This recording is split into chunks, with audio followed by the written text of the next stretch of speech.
right? In order to start this business or do this, whatever it is, you need tools. So sometimes a crappy therapist would just sit there and look at you while you look at them, and you start talking about your day and stuff. You know what I'm saying? But a cognitive therapist, a therapist that actually has they care about people, because some people just go to work, just like people go to work at McDonald's. Therapists, they just go to work. They don't give a damn about none of these damn people. But when you give tools to help that person deal with certain conflict situations, or when there is conflict and you're able to go to your therapist and say, hey, this happened, I did this, what do I do next?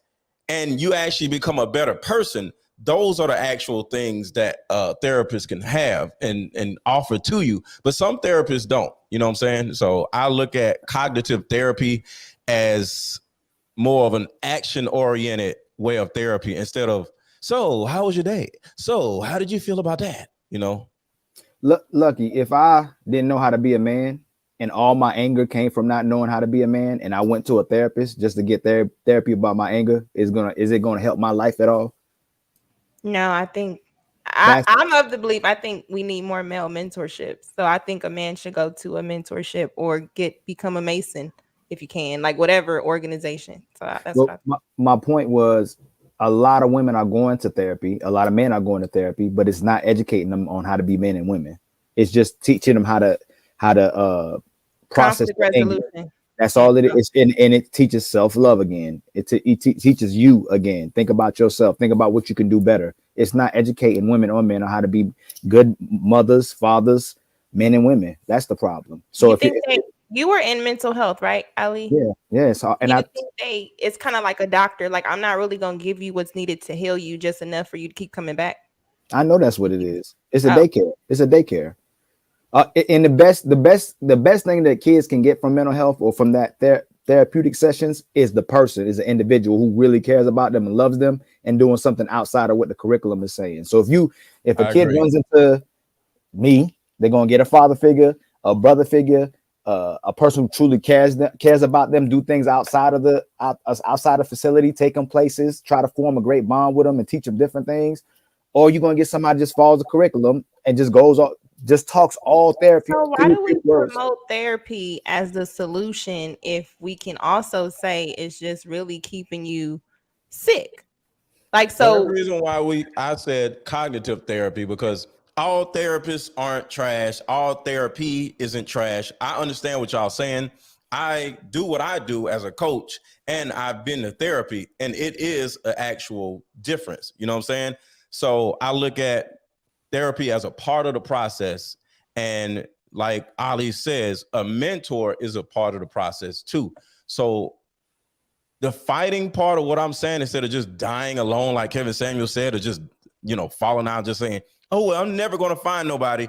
It's about not giving up. So if this doesn't work, try this. Like, I coach women, and that's why I love what I do, because I serve as somewhat of a father figure or a masculine figure. And it's not just about, so how was your day? I give them action steps and things like that. So it's just a lot of different things that's important for a woman to try out and figure out what works for them, instead of just giving up like this woman is saying. It's suppressing development. We don't need therapy. We need to grow up. We need to continue developing to men and women, and hold ourselves responsible. Hold ourselves responsible and accountable for our behaviors. If I really want to be a man, I'm gonna go attach myself to another brother and to be a man. If a woman really wants to be a woman, a mother, father, then you attach yourself to those people, and that's what you do. You got to hold yourself accountable. Bars, Ali. If you want to be married, get you some married friends. But women do not want, if they feel your husband think that you're attractive, they don't want single women being their friends in their circle. So that's also a struggle. But I was going to ask you guys, since y'all brought up the Bible, why no one ever talks about pastoral counseling? Like, you ain't got to pay for that. Like, no, we bring up the Bible conveniently, but people want to go use your insurance card to go to somebody who may not believe what you believe. So do you think you should go to get counseling from somebody who already aligns with your belief? Yes. The answer is yes. Yeah, that's another place. And I was going to say, like, some people, to me, think about, like, Lucky, let's say you want to be a makeup artist, right? You go to somebody that's going to teach you how to be a makeup artist, but then you realize that their skills that they're teaching you isn't working. You don't like the way your makeup look. You don't like the way how you apply it to somebody else. And then you keep going for 5 more years. Whose problem is that? Yours or the therapist?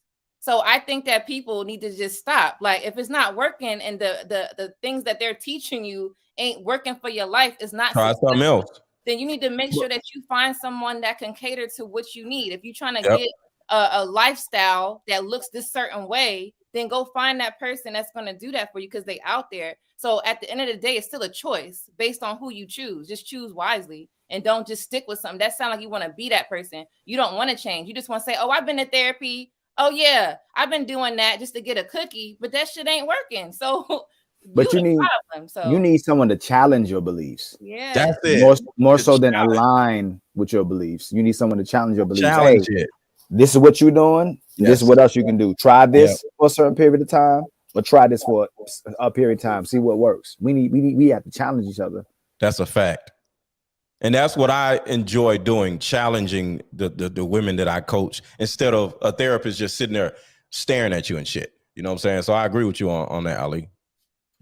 I would like to say something on this subject.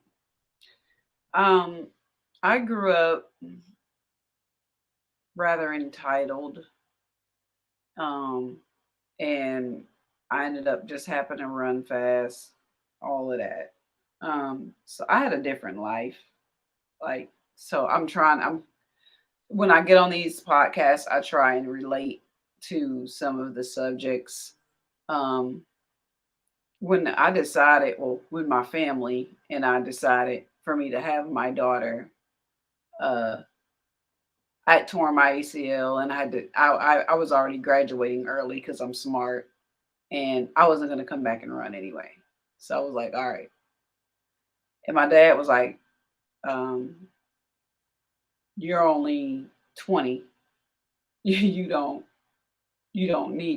have to marry this man because you got pregnant by him. And I was like, oh, I know. Spend the rest of my life with somebody that